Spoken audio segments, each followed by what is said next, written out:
Let's learn how to apply or embroider the smile or mouth anywhere you want. It can be anything you want the mouth to be embroidered on. So I just got an example square, so rectangle. First, take any colored thread you like the mouth to be, and thread it on your needle, like so. Next, turn your piece. Go on the opposite side of your face and pull it through. So this is my opposite side and this is my face side. Like pull it through like this.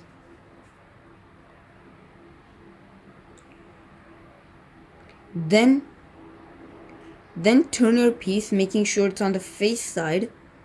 Go all the way across. Go all the way across to the other side of your mouth and go in.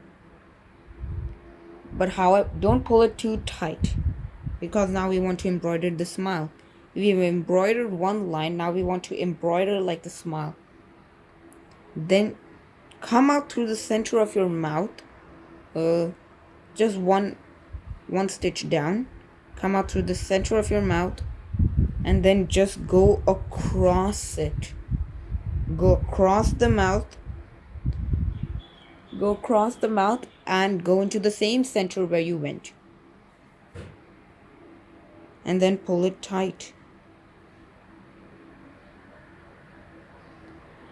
Okay, my friend, you have learned how to make the smile. Then once you're done, we can just double knot the ends. Like so. Sorry.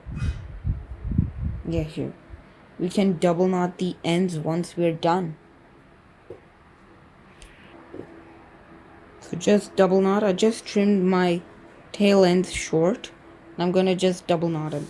I'm just gonna double knot them together. Not too tight.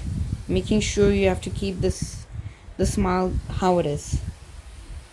Make sure to keep the smile how it is, like this.